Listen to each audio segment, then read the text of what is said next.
3.5 महीने से बंद पड़े मंदिरों को पुजारियों ने खोलने की मांग की।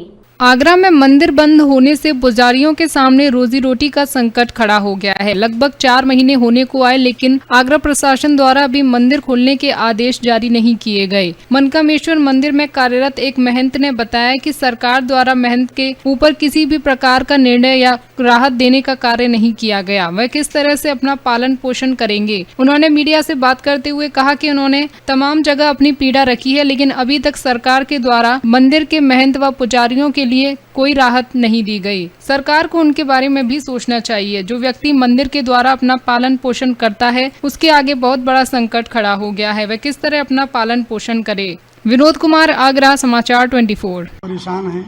हमने तो सबके लिए कहा था कि कोई न कोई सरकार को व्यवस्था सोचनी चाहिए, और उसके माध्यम से हमने अपनी बात सब लोगों तक पहुंचाने की कोशिश करी थी।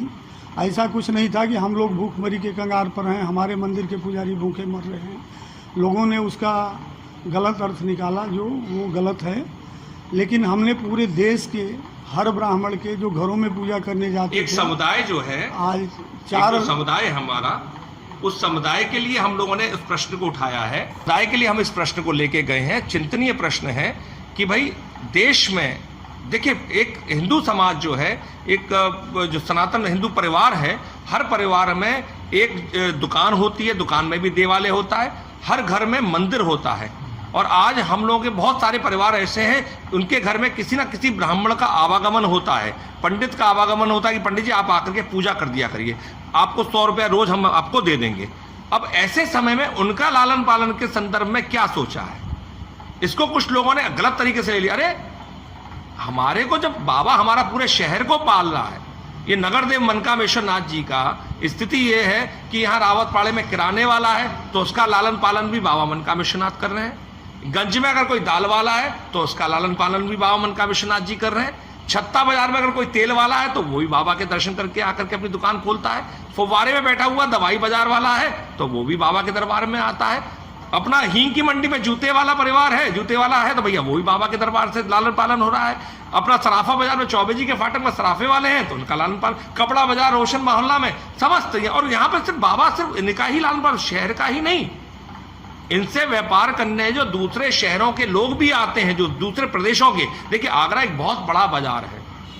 आगरा एक इतना बड़ा बाजार है कि आगरा बाजार में आपको भरतपुर का जो है व्यापारी, वो भी व्यापार करने के लिए कहाँ आता है, यहाँ शहर में आता है। और जब शहर में आता है, हिंदू है, तो सबसे पहले वो दर्शन करने बाबा मनकामेश्वर नाथ के भी आता है। मुरैना मध्य प्रदेश पड़ता है, धौलपुर, वहां ग्वालियर तक का व्यापार जो है वो आगरा नगर से चलता है। आगरा इतना संपन्न हमारा शहर है, मगर आज दुर्भाग्य है कि इस संदर्भ में किसी की कोई चिंता नहीं है। हमको तो ऐसा प्रतीत होता है जनप्रतिनिधियों की भी कोई आवाज नहीं है। अभी एक समाचार आप लोगों के माध्यम से ही जानकारी में दर्शन हुआ था, हमको अवलोकन हुआ था एक चित्र का, कि प्रतिनिधि जो हैं वो कुर्सियों पर बैठा दिए गए हैं और जो जनता के सेवक हैं वो सोफे पे बैठे हुए हैं सर्किट हाउस में। तो जब इनकी ना सुनी जा रही तो हमारी और कोई बड़ी बात नहीं है। मगर एक मेरा प्रश्न कहीं ना कहीं उठता है, अगर आज भाजपा विपक्ष में होती, यदि आज भाजपा विपक्ष में होती तो क्या मंदिर और देवालय बंद होते? अगर अखिलेश यादव की सरकार या मायावती की सरकार यहां होती और केंद्र में अगर मनमोहन सिंह की सरकार होती तो क्या देवालय, हमारे जो मंदिर शिवालय हैं, ये बंद होते? ये परिक्रमा के लिए हमको सुप्रीम कोर्ट और हाई कोर्ट भागना पड़ता? अरे मैं ये चाहता हूं, ये जो इतने संगठन हैं, बजरंग दल है, विश्व हिंदू परिषद है, इनके कार्यकर्ता 50 लोग क्या परिक्रमा नहीं दे सकते? आप पूरा इस समय पूरा अगर आप देखेंगे तो अगर चोट अगर कहीं पड़ी है तो चोट भाजपा के सवर्ण वोट बैंक पे ही पड़ रही है सबसे ज्यादा। व्यापारी सबसे ज्यादा परेशान है, अब ले देख के ब्राह्मण भी इस काल में परेशान। देखिए हम लोग तो मठाधीश हैं, मठ की जिम्मेदारी, मगर हम लोग भी बहुत जो बड़े बड़े मठ हैं, जो कि सरकार द्वारा, जो बड़े बड़े ट्रस्टों द्वारा, जो बड़े बड़े जैसे कहा जाए सरकारी जो संस्थान है उनके द्वारा संचालित होते हैं, वहां पर तो कोई समस्या नहीं है। मगर जो छोटे छोटे जो गलियों में देवाल हैं, मैंने आपको बताया ना, हम सिर्फ एक हिंदुस्तान में सिर्फ मंदिर निरंतर बन रहे हैं। कॉलोनी बनती है, वहां मस्जिद नहीं बनती है, वहां गुरुद्वारा नहीं बनता है, वहां चर्च नहीं बनता है, बनता है तो क्या मंदिर सबसे पहले बनता है।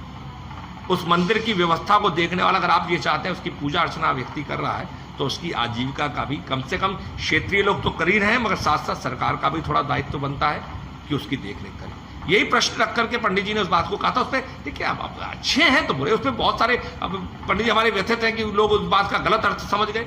नहीं, बाबा की बहुत कृपा है और लोगों का भरपूर सहयोग है, कोई कमी नहीं, मगर एक झंझोड़ना जिसे कहते हैं, जैसे आप लोग भी हमारे सामने माइक ला करके कभी कभी हमको झंझोड़ते हैं कि आप कुछ बोलिए, आप चौथा स्तंभ पे, आप लोगों की जिम्मेदारी है, आप लोग हिला देते हैं, बड़ी बड़ी सरकार आंदोलन हो जाते हैं आपके एक आवाज पे। तो ऐसे ही पंडित जी ने एक माध्यम रखा था हमारे तिवारी जी ने कि कम से कम थोड़ा सा सरकार हिले, थोड़े जो सोए हुए लोग हैं वो थोड़ा जागरूक हो, थोड़ा सा आए। और देखिए सबसे कोरोना में, जैसे आप कह रहे हैं, कोरोना में कोई इलाज नहीं निकल के आ रहा है, कोई, मोदी जी ने, माननीय प्रधानमंत्री जी ने इस समय कहा कि जब तक कोरोना नहीं जाए आप मास्क अपना लीजिए, 2 गज की दूरी अपना लीजिए। ठीक है, मैं सहमत हूं इस बात से, मगर आप साथ साथ ये भी कह रहे हैं कि सकारात्मक रहें। सकारात्मक आप किस तरीके से रहेंगे? हर भारतीय की जब शुरुआत होती है तो सबसे पहले वो सुबह सुबह उठ करके दोनों हाथों को जोड़ करके कराग्रे हस्ते लक्ष्मी कर मध्य अपनी हथेलियों को देखता है। जिस भारत में सबसे पहले उठ करके धरती को प्रणाम करना लिखा है, उसको सकारात्मकता बिना मंदिर जाए नहीं मिलती है। किसी भी भारतीय की जब शुरुआत होती है, हम जो सनातनी और हिंदूवादी लोग हैं उनकी शुरुआती देवालय जाकर के होती है। आज कहीं ना कहीं लोगों को बड़ा क्षोभ है। आप ये मत सोचिए आदमी शांत है, आदमी जो सत्ता में है और जो विपक्ष में है वो भी भयभीत है। भयभीत इस बात से है कि अपनी आवाज को रखने के लिए वो सोचता कि मेरे ऊपर मुकदमा नहीं लग जाए। आज आप मुझसे प्रश्न करें, मैं इस बारे में बोला तो मैं भी इतने मुखरता से नहीं कह पा रहा हूं। और मेरा मैं आपको एक बात और बताऊं कि ये जो प्रशासनिक अधिकारी जो इस तरीके का निर्णय रख रहे हैं वो भी कहीं ना कहीं जानते हैं